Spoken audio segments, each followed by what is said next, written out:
Live camera, live mic.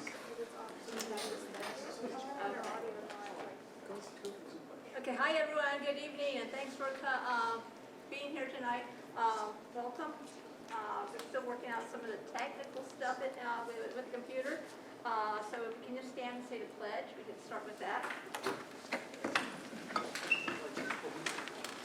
If you're able to stand, that's okay, or you can stay seated. Ready, begin. I pledge allegiance to the flag of the United States of America and to the republic for which it stands, one nation, under God, indivisible, with liberty and justice for all. Okay, our beat officer could not make it today. He called me in the afternoon. He had something else to do. However, he is no longer our beat officer.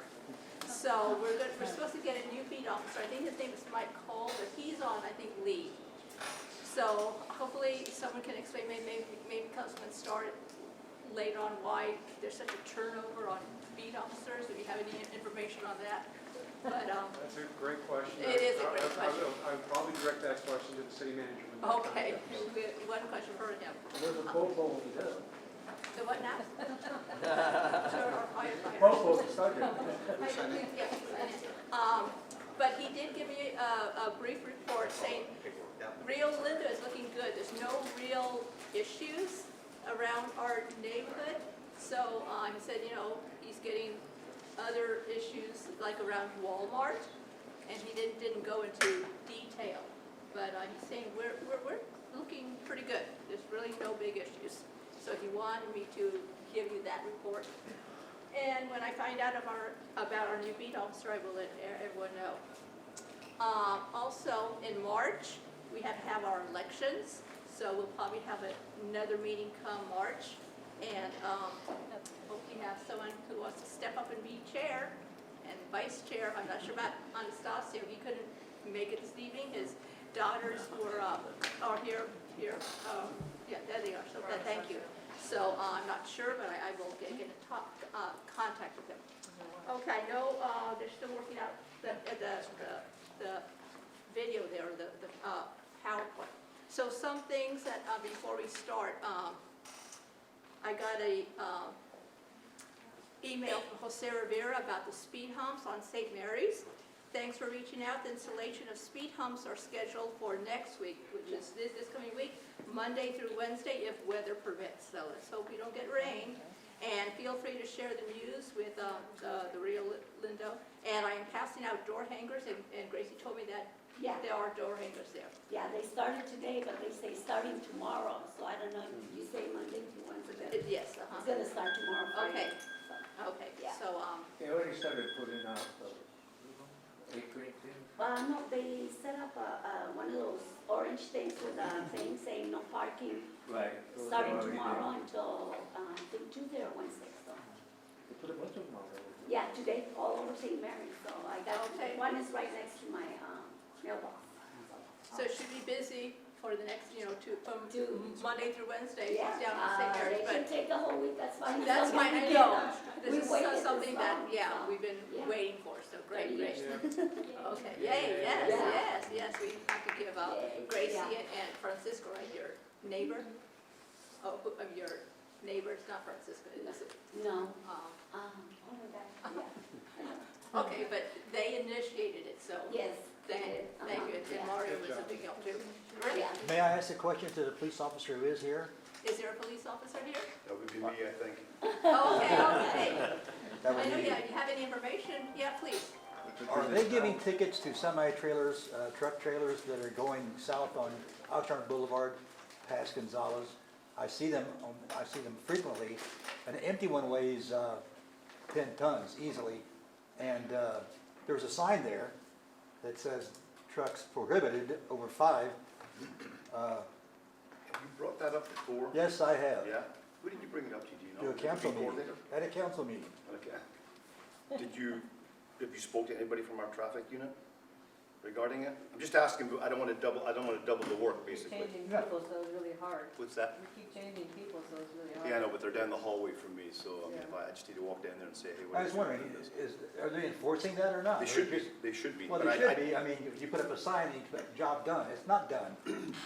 No, you don't enforce it, I agree with you. So, I can reach out to them when I get back from this and ask them if they are enforcing it, and if they're not, have somebody pay And attention I to it. assume there's an equivalent sign going north so that they don't come this way? That I don't know, I need to look. Yeah. Let me ask them, because traffic would be in charge of that, Yeah. the enforcement. Also in the morning, early in the morning, Gonzalez Road is a speedway. Mhm. Yes, I know. Why don't they give people tickets parking on Israel by the school on our side? On both sides, I mean, all it's gonna take is one fire truck to come down through there and they're gonna swipe off their cars. Right, and that would be something that our traffic cadets would more than likely do. But if you see it there and they're not addressing Every it day, every day, every Every day. day. by all means, if Not on Saturday and Sunday. Chairperson, Every Not on Sunday. Saturday and Yeah. could Sunday. we focus on the discussion of Okay, the okay, that's what. neighborhood issues and not on outside of the, Okay, thank you. Okay, so, are you ready or? No, it's okay, but I'm gonna start. Okay, so we'll hand the floor over If to. you need more prep time, I can Yeah. ask the fire department a question. Okay. Okay, hi, I'm your city manager, Alex Nguyen. Thank you for giving us time. Unfortunately, we have a IT problem tonight. The only thing we could get to work was actually the school's screen. So, and I have a pretty important presentation that, while I can do it without the presentation, I don't think it'll be very effective. So, and I know, by the way, how many of you are here tonight because you're interested in the median, the potential median removal out at, is it Bahia? Bahia, Okay, okay, good. That's what I figured. Those things are always more popular than the city manager. So, and that's a complex discussion. So if it's okay with you, please. let's do that. We have everyone here to do that. And then if I can come back in March, that'd be great. And then we'll solve our IT problem by then. But I did learn to do this. Good job. It works. That was flawless. How did you Nothing do like that? automation.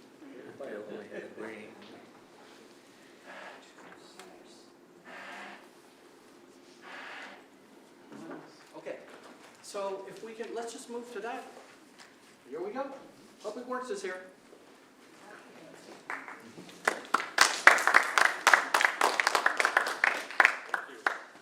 I guess I would start with any questions, but let me maybe start with a little bit of background. I think most of you know the background. Oh, sure. So everybody knew about it. Michael Wolf, Public Works Director. So some of you are very familiar with the background of this median on Bahia. The development that happened at the Toppers, can I use that as okay? Toppers development, everybody know what we're talking about? Okay. So Toppers development, when it came to be evaluated by the city, there was a question about which way traffic was going to exit the Toppers development and would it go through the residential properties. And so one of the conditions of approval of that development was to evaluate, after construction of the development, to evaluate that volume of traffic as it goes through. Where's it going, right? Out of the Bahia exit. And the condition of approval basically said if the evaluation shows that you should put a median, then install a median. Now, I wasn't able to find the evaluation, it's 20-ish years old, so, but there's not a far leap to think that the evaluation actually showed that the median was required because the median got constructed. There's not a lot of developers out there that construct things just because they like to construct things. And so the scenario that I can paint in my mind is that there was enough volume of traffic turning left out of Toppers on Bahia going through the residential development that folks wanted to preclude that from happening, right? And so that was the original purpose of the median, right? Now medians have lots of other purposes.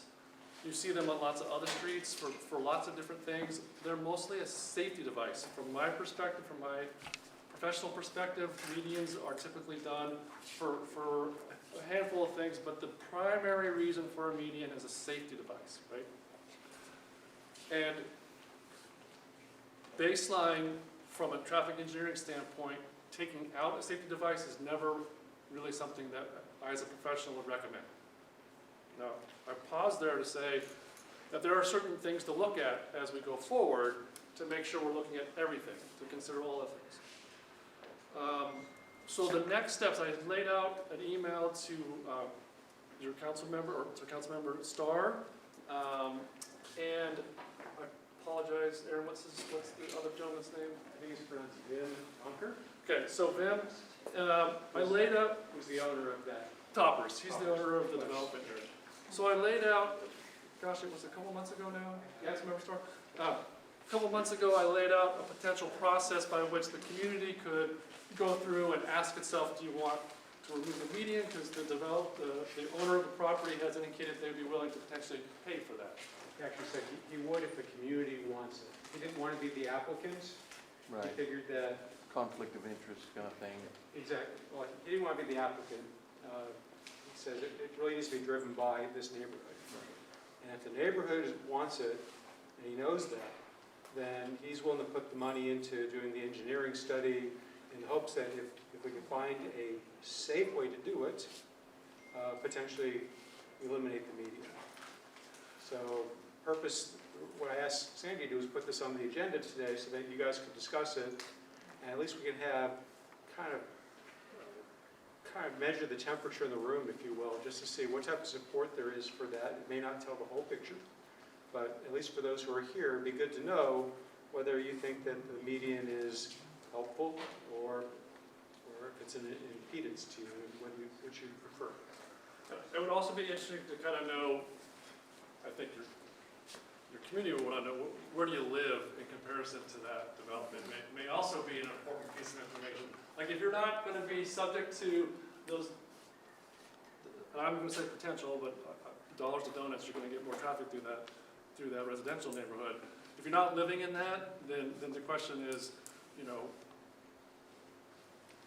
not the question, but the comment would be, you don't have the direct impact of it. So I just want to make sure you caution your conversations with who's going to be impacted by this if it happens. Now, the other thing that, and Councilmember Starr has brought this to my attention, and a few other folks, is the wrong way drivers out from Toppers, right? And so, you know, that's a conversation about, well, that could be addressed with other means besides taking the median out. So I just want to make sure that taking the median out, it's not the only way to address that issue. There's an enforcement component to that can happen. There's other construction components that can happen. You've seen them in other places where you're exiting a commercial development and they force you through, we call it a pork chop, but it's a raised median that's right there next to you that you'd have to go over twice to make a left-hand turn, right? You'd have to go over your front wheels and your back wheels. So there's other ways to address, unfortunately, folks that feel like the laws don't apply to them. So I just want to make sure everybody's clear that taking the median out is not the only way to address that. Yeah, one other piece of background. When I spoke to the developer who was around at the time this whole thing was built up, at first there wasn't actually a median proposed, but what happened is that the folks that were living off, you know, on or about Caliente were concerned that people would make a turn, use Caliente to get back onto Gonzales so they could go eastbound at that point. So it was my sense, based on my conversation with Vin, that it was, you know, public pressure to just basically have this done. And is it a safety? It was there for safety reasons or not? I don't know. But clearly there was, at the time, public support for something. Can I just add that though? So I would say that the condition of approval required an analysis to happen. So that analysis did happen. And so just you know, devil's advocate, I don't think it was public pressure that installed the median. It was a public pressure potentially for the condition of approval. But there was analysis that was supposed to have been done about how much traffic was exiting out of there. Well, also you have the traffic traveling westbound on Gonzales, and they make that right turn into that street. Even if you took the median out, you'll still have to have a left-hand turn lane into the lot. Otherwise, you're going to have the potential for a safety issue. Right, Councilman Starr mentioned that part of the steps that we laid out was, it has to be evaluated by an engineer, right? Right. Yes, sir. Yes, sir. There are people who correctly make that right turn exiting, and then at the end of that Median, median, yeah, they make a hunk of U-turn. concrete, he'll make a U-turn Yeah. and go the other way. So, and it's even worse now because now you can't make a U-turn right after you cross the road tracks to go east on Gonzales. You gotta go all the way around. I'm not saying it's convenient to make that, but I will say from a traffic engineering perspective, what's there is the safest process, right? Why, what was unsafe about a U-turn there? Well, you have very Oncoming very many traffic turning in. conflicts. You have a lot of conflicts at that intersection, right? The first and foremost that I would say is the train, Yeah. right? So, from our perspective, it's not necessarily do you have enough room to make the U-turn? Does it work from a traffic signal timing standpoint? And what are your other conflicts that happen there, right? So, the first and foremost is the fact that it's a multiple lane left turn, if I remember correctly. Yes. Does that sound right to everybody? Yes. Right. So then we typically, I would say from a default standpoint, we typically don't allow U-turns for multiple lanes because if I'm in the second lane, do I get the U-turn? Right? So we have to be careful about the visual references we give to folks because they're just going to say, well, I saw the U-turn sign even though I'm in the second left turn lane, right? So there's all reasons why you don't do U-turns there. Yeah. There was also an incident that I actually observed. A Port Hueneme council person actually drove her car onto that hump. She was On the kind of median. confused, and it was a Tesla, you know. And So that's, we're trying to give our goal as all the engineering components that we provide, the signs, the striping, we're trying to give the drivers the best visual clues about what they're supposed to be doing. Because I'm the first one, when I drive to a different state, sometimes those lane stripings confuse me, right? So we're trying to make sure that drivers aren't confused about what you can and can't do with the signage and the striping. So that's our best way of combating sort of driver error, if you will. Like, driver behavior is a different conversation, right? So I can make the stop sign as big as this room, but it's still going to say stop, yeah. right? So unless the driver wants to actually behave correctly, then there's very little engineering that I can do to correct driver behavior. If you do keep it there, I would suggest that you really paint it bright yellow. The median itself? Yes, if you keep it, Okay. because it's dark. It's dark. Reflective You know, yellow. it was dark when she did that. Are you talking, I'm sorry, talking about the median on Gonzales or the median on Bahia? Going into from Gonzales going into Bahia. Got it, all right. Oh, So yeah. You know, normally- there's that little median that you direct you to go that way or go straight. Yeah. She ran right over that. You know. So normally on the what we call the nose of the medians, That- if you, we typically put the reflective yellow and then the object marker. If it's not there, we can do that. It's You probably should redo it. very dull. So again, sometimes people love to go over the corners of those and knock those reflectors No, I'm off. not talking about a cone. You could paint it No, I know. yellow. There's two things we're supposed to do. Not supposed to do, we can do. We can put the little reflective post and then paint the nose of the median. I believe the gentleman here. By nobody's fault but my own, I'm coming late to this topic, but I live close to that area, over by Ray. I don't have a problem with the median, per se. What I have a problem with, though, is, like you said, people making that left where they're not supposed to, leaving the pizza parlor or whatever that business is, and all of a sudden you're coming up that road and you've got headlights all of a sudden coming at you, and it's a game of chicken to see who will stop first. And it's normally us that stop because, you know, they're going quite fast. And I know this is probably not a solution, but a set of tire shredders would probably resolve some issues real quickly.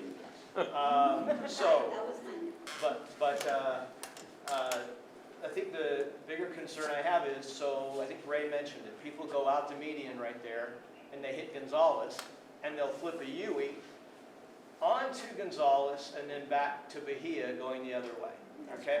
I don't see a sign there that says no U-turn, but people are doing it. I don't know if that's legal or not. You know, I don't think it is because you're going into traffic. But that's a problem. The other problem with the median, though, is the parking on Bahia. The parking on Bahia is outrageous, and it's starting to spill into all of the neighborhoods surrounding that area because of the gated community, more and more cars parking on Bahia, which is a big, big problem. Because what's happening is the cars are parking further and further and further along, so when you're in the median, you have to very much slow down to avoid hitting the back end of that last car that's parked there. I've almost seen a number of accidents because I walked through there. on both sides. So that is a problem. And I do think if the right painting structure were done or reflectors were done, maybe people wouldn't have that tendency to high center. If that's happened, I don't know if that's happened on that median or not. I know it's happened on Gonzales a few times. But again, I'm coming late to this. I am not opposed to that median. I kind of like it because it does keep more traffic out of the neighborhoods. But I don't think the median is the issue. I think people turning left out of the store Because of and the people median. making that U-ey, and then the parking, which is horrendous. And I did speak to a police officer about that once. I said, this is getting a little dangerous because when you're pulling out of the neighborhoods, you cannot see oncoming traffic because of all the parking. I don't think that people should be allowed to park all the way to the corner because it doesn't give you an opportunity to see around. And the response I got was, then go the other way. Thank you very much. Well, that's not the response you're gonna give. I know, but I just thought, wow, that's a real, you know, Yeah. but anyway, thank you for taking Yeah, we my can, time. I can address a couple of those, but I think Dan had a couple. So I'm with that gentleman right there because, sir, you met another car and it's a game of chicken, right? Yeah. Sir, I had to be the chicken because the topper's driver would Yes. not back off. Exactly. But I had to be the chicken because I had to get to the point of my destination. And so I am opposed of removing it without any other modification that is safe for the city. Yeah. So let's unpack some of those, because I think there's some good things that we can address in different ways. And I would love to put tire shredders, but it's not gonna happen. right? No. I would love to punish the people that do that. I wasn't part of that. Well, that's a good idea. I mean, you want to come this way then. So the way to address there's a couple ways to address the left turns out that aren't supposed to happen, right? And I talked about one of them is to create a physical barrier such that it is more difficult to make that left turn. I'm not saying that somebody with a high-profile truck won't still do it, but we call it a pork chop. It's a raised median. It's like a teardrop shape that forces you to go right. Okay? So that's a way to, from an engineering standpoint, to try to fix that. The other standpoint is an enforcement standpoint, because they're violating the law, right? Our job in our department is the engineering component, not the enforcement component. I've got an idea. Put a camera for the left-hand abusers. Yeah. So I know somebody wants to talk Send them about. $400 sign. Yeah, somebody wants to talk about cameras, but those like speed cameras and those things are only allowed in certain places, right? So it would be unenforceable, basically. And that's all law driven. I don't know if anybody in here can talk about the legal component of the enforcement. No lawyer degree. So I don't think that that's a solution. But the physical solution is an opportunity, right? Now, the other thing you talked about, which is interesting, is the parking. So let me address the parking as you get further south on Bahia. Is that fair first? Because you add another component, I think, where it's a little further north where you can't see coming out of there, right? So you have two components. It's on either side, Right. actually, yeah. But the narrowing down on the south side of Bahia, on the southern part of Bahia. So we could I'll have my team take a look at potentially just putting, if there's not red curb there already, a little There's more red none. curb. There's none. So we can keep that drive aisle as wide as possible until you get past the median. Now, unfortunately, for every action, there's an equal and opposite reaction. Exactly. Physics, okay. So those people are gonna park somewhere else. Yep. So, Different street, further away. yeah. Well, everybody wants to say not in my backyard kind of thing, but you recognize that those folks are gonna find the least path of resistance, so they just could be parking in your neighborhood. So, just Well, want it's already happening, because it started with one car in the neighborhood, now it's literally a dozen cars on both sides. And I talked to my neighbors who live on the corners, and, you know, it's unfortunate, they can never park in front of their own homes because there's always overflow parking in front of their The home. gated community only allow 2 cars in the gated community, so any extra cars have to go on the street. But we can address the narrowing. Now, I will say, I'm just gonna play a little devil's advocate here. The slower people drive on that street, I think the better you feel, right? So we don't wanna make it such that nobody's parking there and everybody's flying down the streets there, right? So that narrowing of streets is actually something that we do from a striping standpoint to try to get the speed down. So I don't want to think that we're gonna put red curb all the way down there. Does that make sense? So if we can look at it, and if it starts to encroach, we see parking encroaching such that you have to kind of dodge the median, then dodge the parked car. That can be addressed typically with like red curb, so we'll take a look at that. Striping too. Yeah, so we gotta be That's careful. worked over here. Yeah, so Nice. center line stripings are really good. The fog line on the right, the center line striping on the left, we can do those things as well. So we'll look at all those options. The second part of that though is about parking close to the corners, right? What's the assembly bill? Daylight, just daylight. Daylight law. Yeah, there's an assembly bill. 1410 or something. Yeah, there's a new assembly bill, talks about how close you can and can't park to, I think it's 20 feet. I Yeah. think it's 20 feet on the approach side. It's not all four corners. I mean, it's not all, I guess, 8 corners, but it's only on the approach side that you're forbidden within 20 feet. So, yeah, you have to have a walkway, you have to have that white. Sure, stripe. sure. So the purpose of the daylighting law is for like pedestrian enhancements, right? So we want the drivers to be able to see the pedestrians, but also provides a little bit more line of sight distance for the drivers as well. So my suggestion is, I know that the police department writes tickets for those, and so my suggestion is that, I think they wrote 1,000 of those. I think actually, Yeah, so I think people are like, well, they don't. They do. Maybe they haven't come to your specific neighborhood yet. So my suggestion is to contact the police department and continue to request that they enforce the daylighting law, because that will help them. Did I cover all? Did I cover? I think so, yes. And just I think whoever mentioned that in here is to highlight the height of the median so that people coming in at night, the reflections happen and they see where the median is.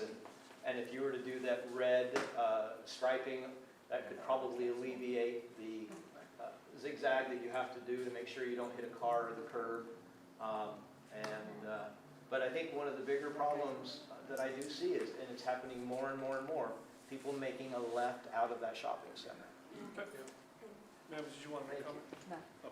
And it's mainly the drivers, the pizza delivery drivers that do that, besides, yeah. They get paid by the By delivery. the- Yeah, I have to point out, they do, they yeah. are going out up in here to Gonzales and taking that one, okay? And there's, it's like very scary. You're coming down and you're coming, like, going toward the railroad track, and all of a sudden, you've got somebody, swinging around. Right, that's the one we didn't address. That's right, the Okay.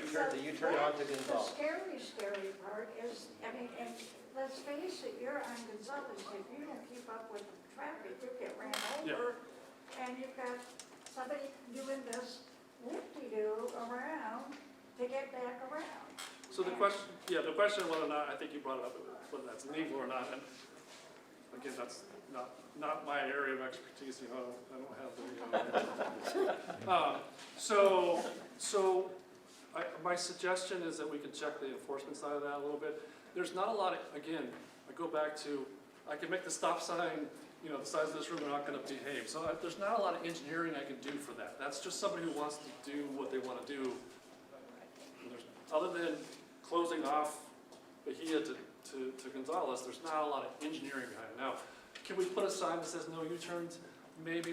We fall under the requirements, and this is nothing you have to remember.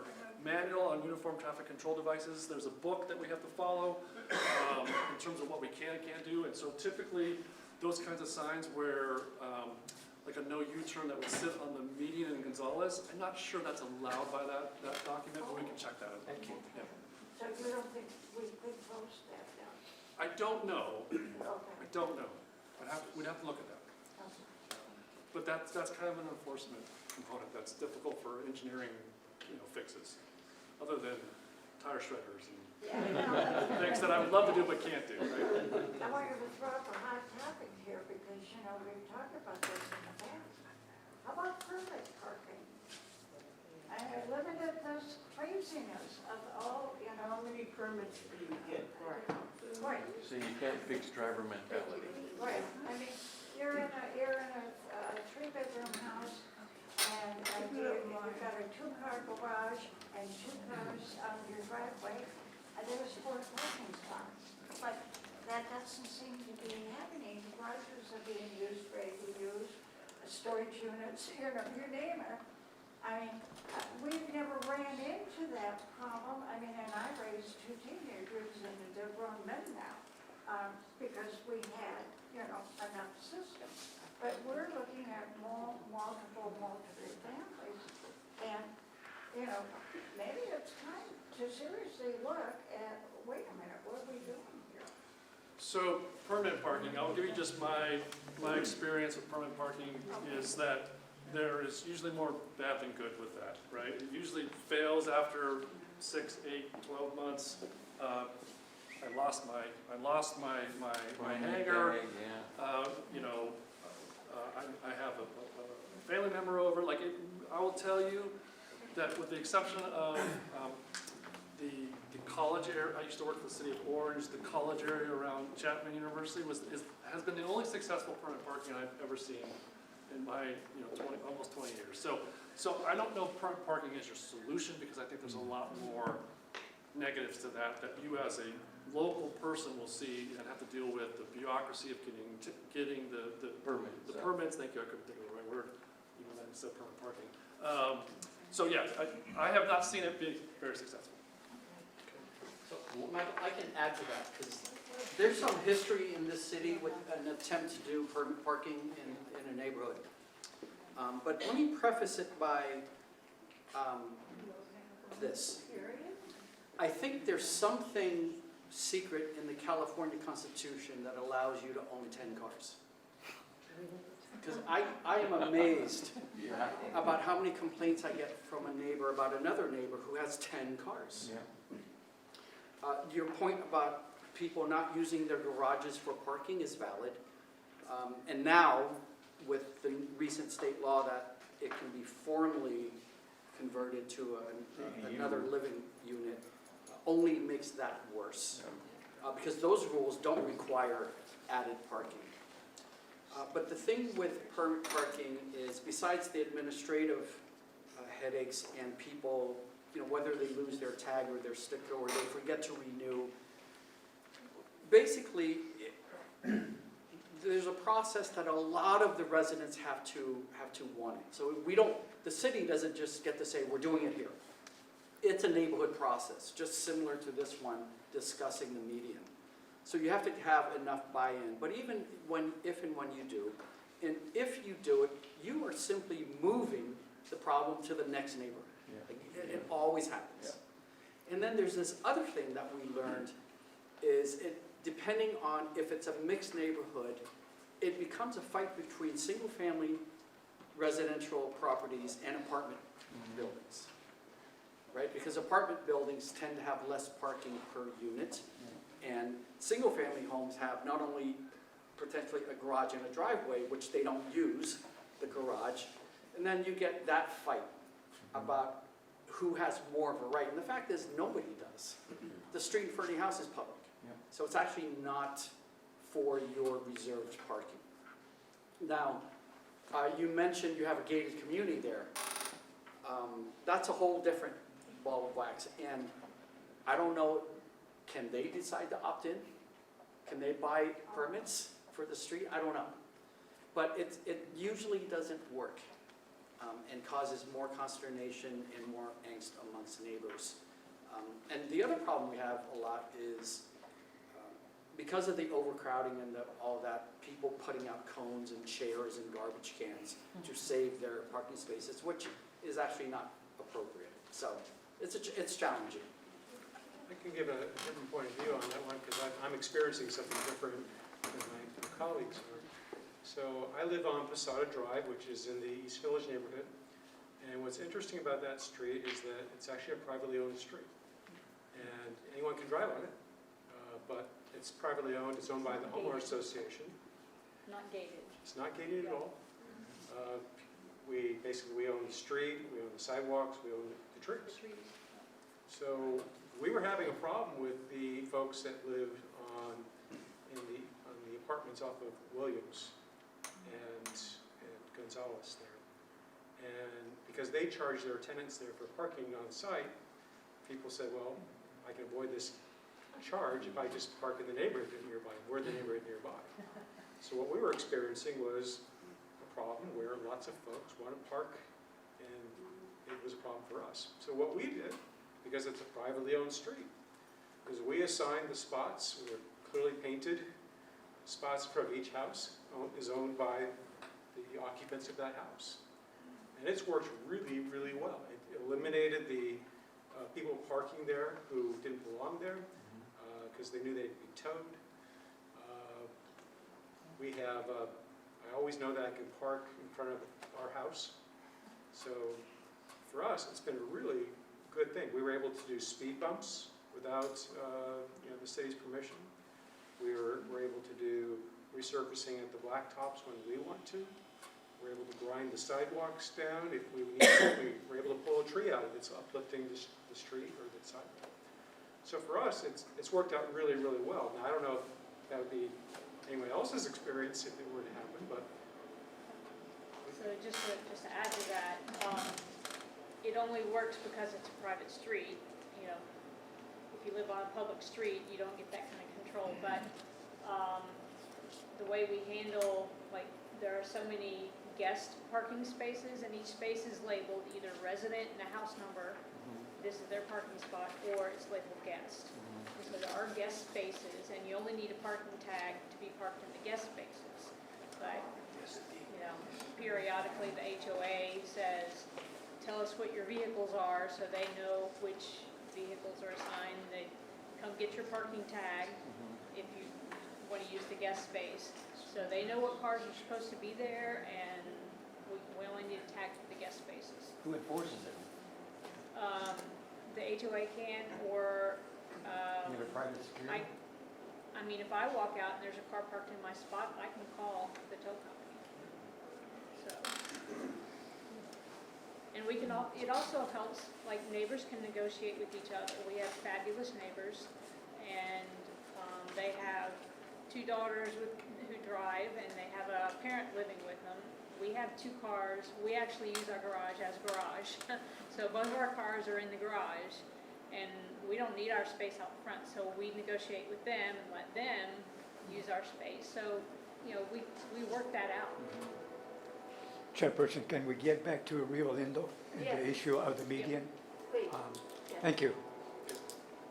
So, any other issues that we need? Well, it was not directly related to the median, but on the other street, which is Entrada, if I may, for 30 seconds. So Entrada so today I went for my afternoon walk, right?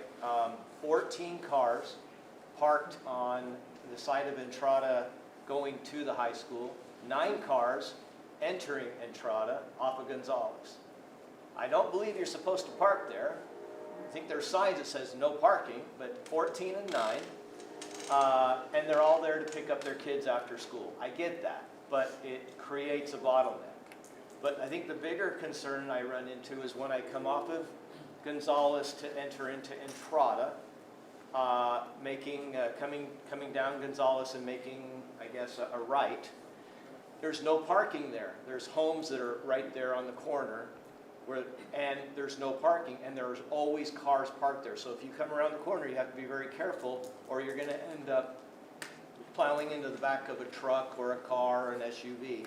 So that has become problematic. So I bring that up as an additional striping area that may need to be looked at, because no one seems to be enforcing the rules. That's all I got. So I guess in conclusion, really what it comes down to, getting back to the median, is where do you want to go with it? One possibility is we could look at ways of mitigating the issues so that it makes it really difficult for someone to make an illegal left turn. We could, if the neighborhood wants, look into removing the median. Maybe you want to try something a little less drastic first, see how that works, and if it works, maybe just end it there, but if it doesn't work, maybe come back and revisit the median removal, perhaps. One of the things that needs to be considered is the amount of traffic that existed at the time when the median was installed, as compared to what exists today. Not only the quantity, but the kind. You open that median, you take that median out, you're gonna have trucks coming, large trucks coming through the neighborhood. You want that kind of traffic through your neighborhood? I don't think so. So think about that. And then the other thing to consider is the development that's going to occur across Gonzales from Bahia. Think about that, okay? It's, in every solution, there may be a double-edged sword, okay? Think about what you wish for.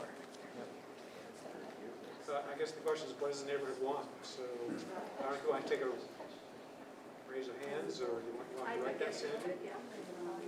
It's not on the agenda, so, we were just here to get information, and what Mr. Wolf did explain.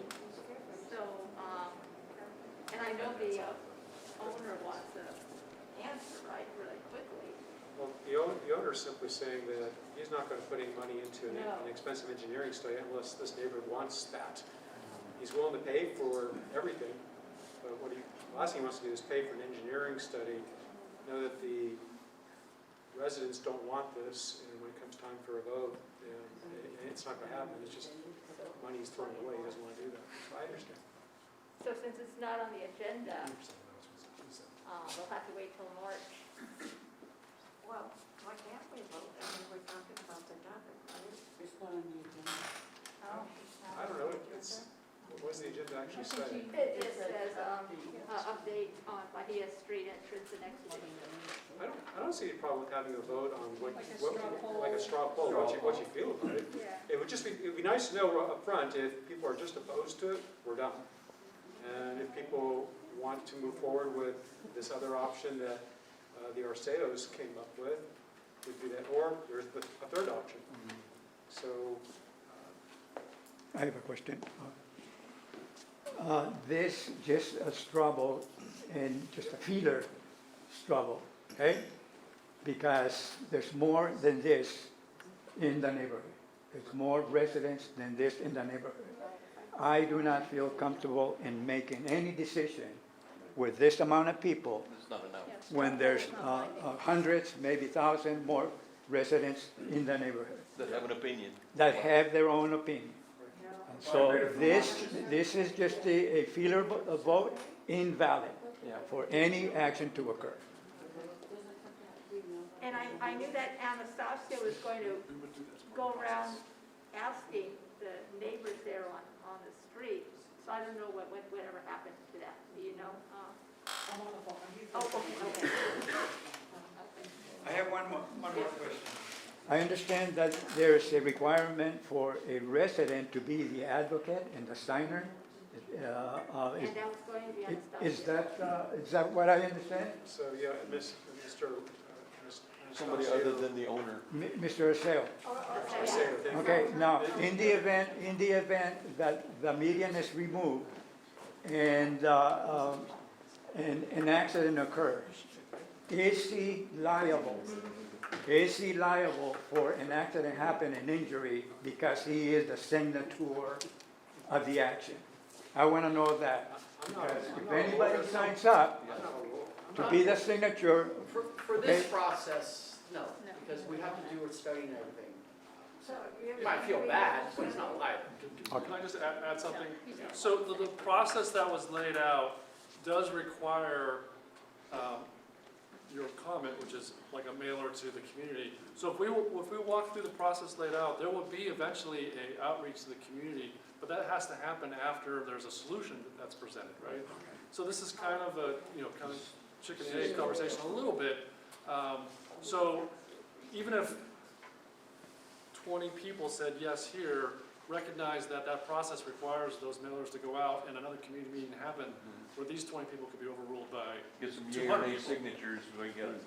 So I just want to make sure that process, there is a process where you reach out to the community, but it has to happen after the solution has been identified. So we have not solved a solution. Well, that would be the engineering component of that. Okay, that'd be engineering. Sandy. I'm sorry? Okay, so unless, Councilman Stewart, have anything else? No, if there's no appetite to come to a vote today, that's fine. But we will look at those components that I think that can try to address in incremental Councilmember Stoll talked about some incremental changes. Could I ask, so just out of curiosity, just wondering, how many people want the median removed? Out of curiosity, like in a room this big, how many want it removed? I'm just curious. We don't know. Or vice versa. We don't do a straw vote, well, we don't know. Well, that's what I guess what I'm asking is, by a show of hands, who would, if people are comfortable with that, if not, that's All fine right, too. why don't we ask that question? It's not binding. It's not just- binding. But just out of curiosity, I'm going to ask two questions. I'm going to ask, how many of you want to have the median removed? Next question will be, how many people would be opposed to removing the median? Right? So those are the two options that we'll talk about first. Right? Let's just try that. So how many people want to remove the median? No comment yet. Could you please take account? 4 out of 20, that's not good. I had four, I heard four hands. Can you raise it again, because maybe my count was different. Again? He was behind me, All I right, couldn't see him. all right. I saw another hand go up before. So there's 4? Yeah.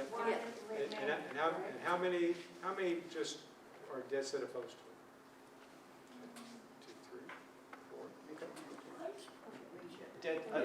Opposed to having it removed? Correct. I don't Okay. know. You don't want it. 1, 2, 3, 4, 5. Well, this ain't going nowhere. I would. You want to ask how many haven't decided yet? Sure. How many people are just not sure? 1, 2, 3, 4, 5. 5.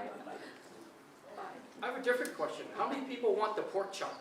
I'd be Who remembers interested. the pork chop? I'd be interested in No. pork chop. Who remembers the pork chop? I want the pork chop. We can look at that. All right. So anyway, mixed reviews. I'm going to tell the owner that there just isn't really the sentiment here to go forward with it. Could you state the count against and for? So I heard, correct me if I'm wrong, Sandy, I heard 4 in favor, Yes, 5 against, and I think 5 or 6 undecided. yeah, undecided. And a few pork chops. And if you You like pork chops? but what I'll tell, so what I'll tell the owner is that there doesn't seem to be the appetite, so you shouldn't worry about it. Yep. I mean, it's not a binding Deal vote, with it. so how do you know if it's representative? I don't know if it's representative, but my sense is that if there's that much, if there isn't much sentiment even in this room, for people that know this is on the agenda, I don't know. I mean, I wouldn't make the guy go through all of the headache and the loss of money for something that just, at least I'm perceiving, doesn't really have legs. Maybe if somebody like did door-to-door in the area closest to it, and tabulate results, that would be more indicative perhaps. Maybe. Kind of like you did Maybe, with but somebody's gonna have to do that. I'm certainly not going door to door for that purpose. yeah, I'm not volunteering. And I'm not sure if I'm saying it's on their dog too, it's gonna start coffee. Okay. All right. Anyway, thank you. Thank you. Okay, I'm gonna do a bit of background. We still have like 12 minutes, and I'm gonna be Yes, speak very now. short. A little bit of background. About 4 years ago, my neighbor and I met with Councilman Marigal at the time about the speeding and all the problems going on over here with all that kind of stuff going on. Using the snow and all this stuff to be shortcutted for people that are trying to get to vineyards and vice versa. So we started this process, and I'm just glad to share, so for those of you who don't know, so far it's been slow. We are getting, we talked about it, we are getting the speed bumps, speed humps on St. Mary's Drive. So we're not done.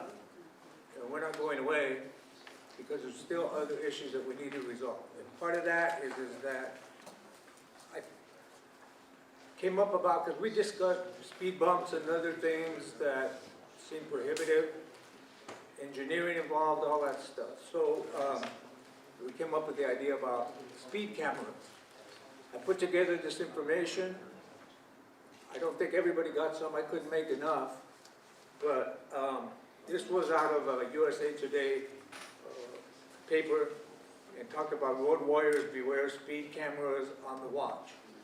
It turns out that, and then there was a Assembly Bill 645, and actually Councilman Starr helped with this background information also, so that was important. I gave these copies to the city manager, to the sergeant, and to engineering so that we could look at it.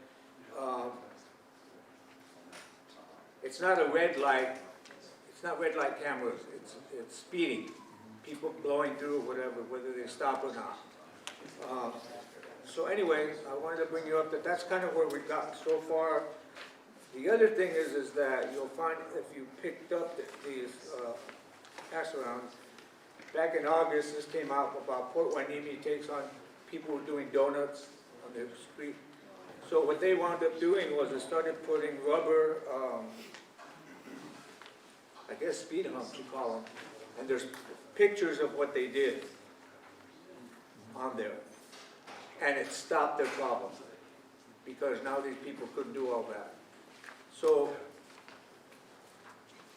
now what we're wanting to try and do is finish off the process. I think that if we can negotiate a little bit with the city,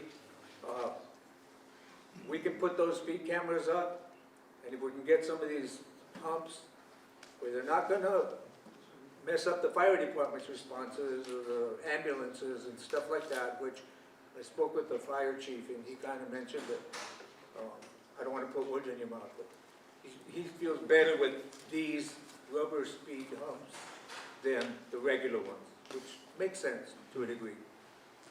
So we're not done. And then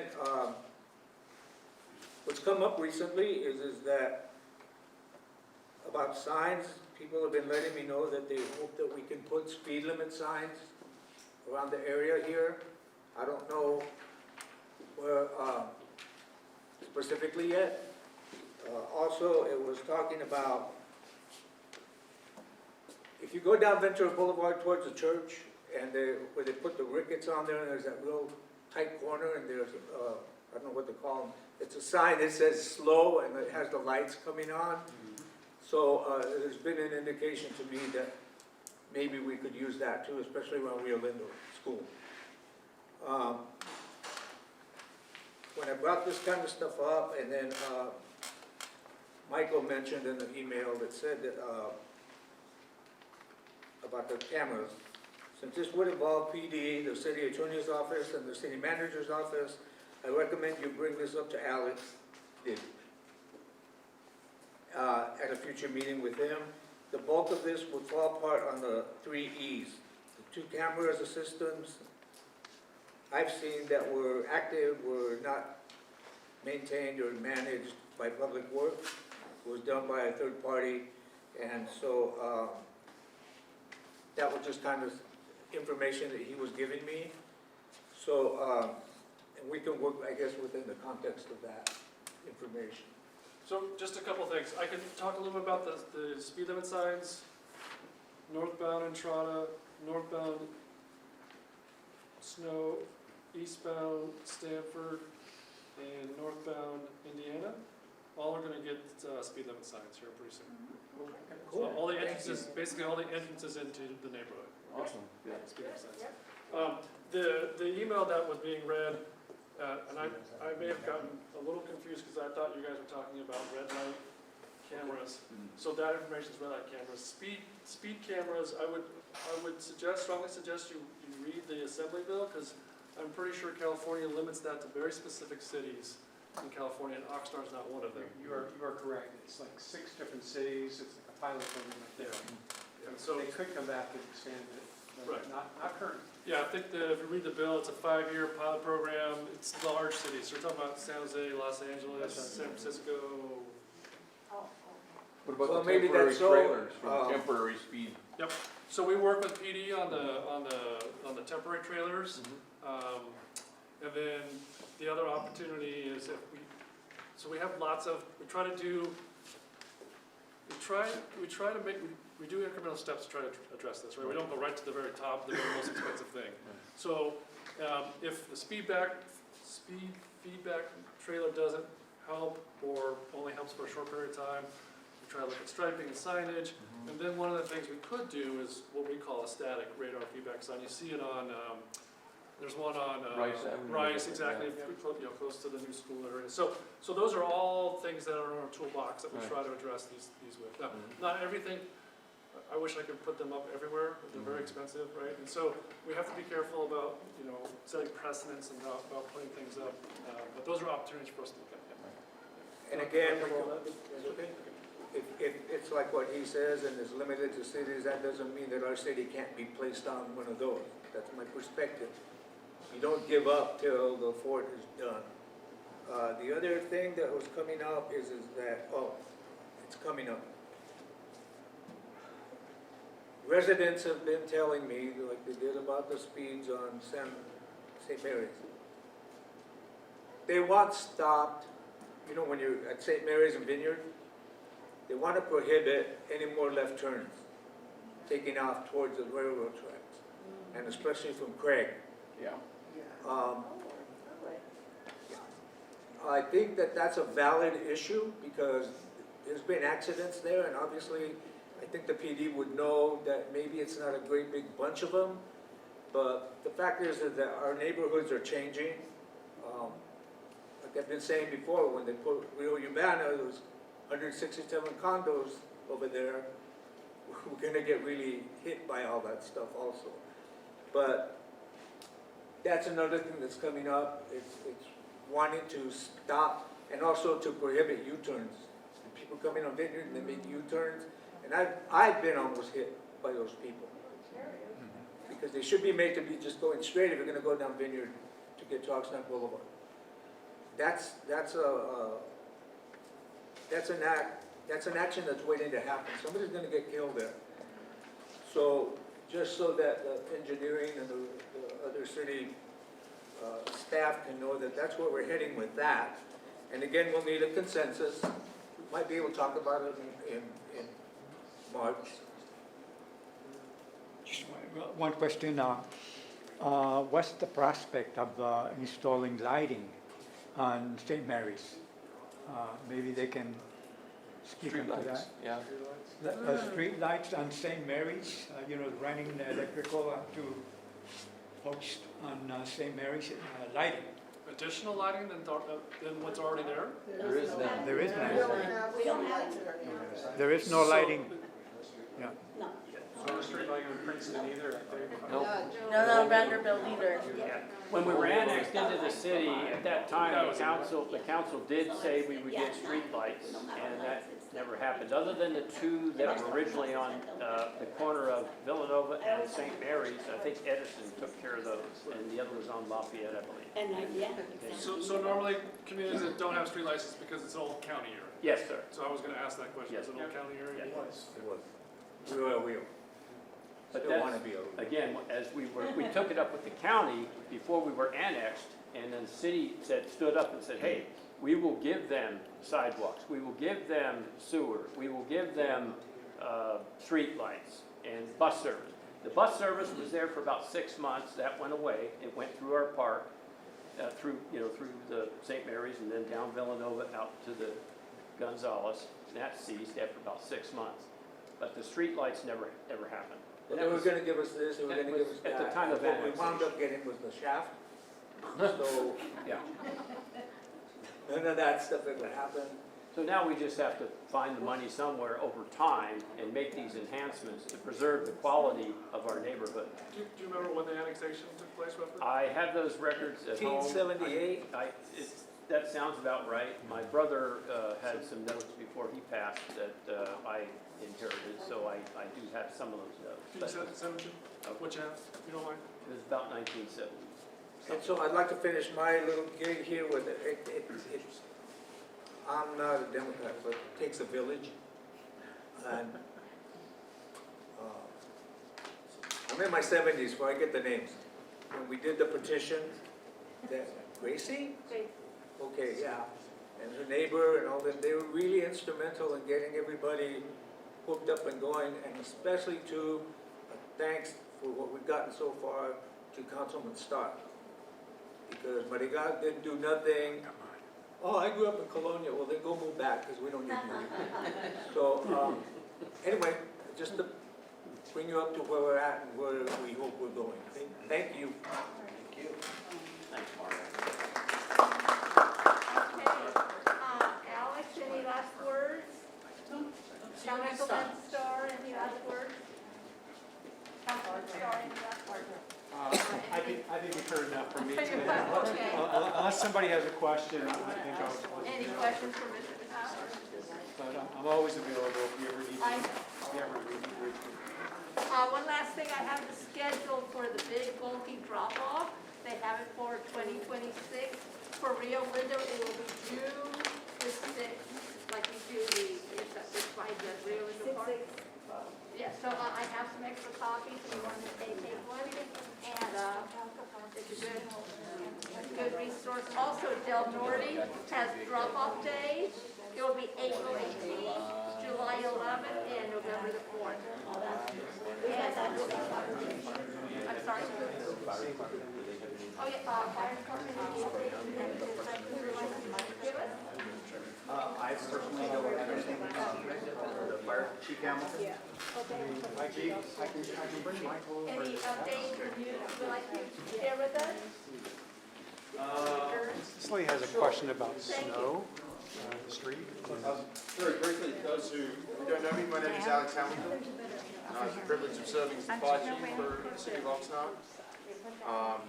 One thing that I'll just update you very briefly on is one of the things that we've been working on is improving the ambulance service here in the city.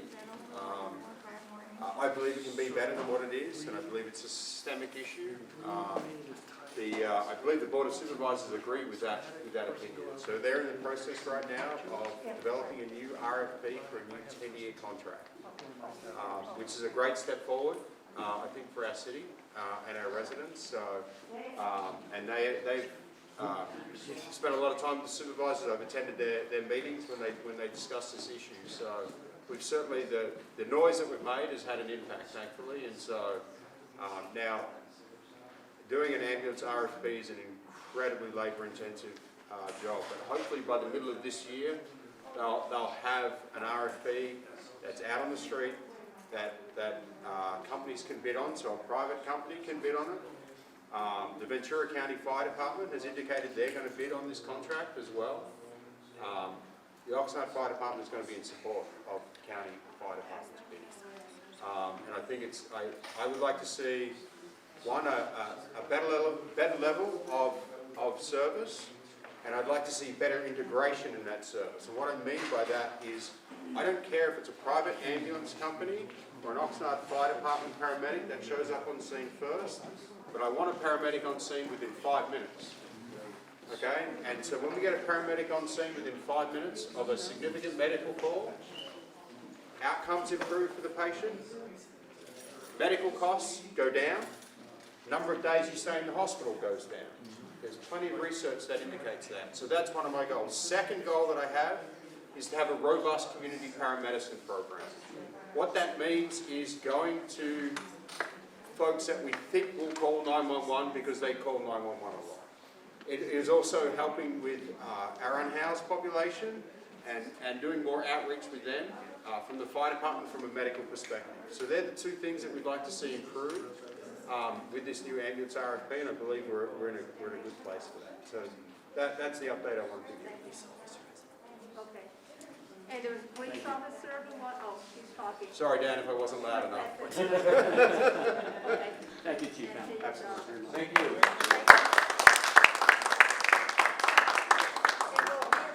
Oh, Sergeant, he's back there talking. they need You have you. an update?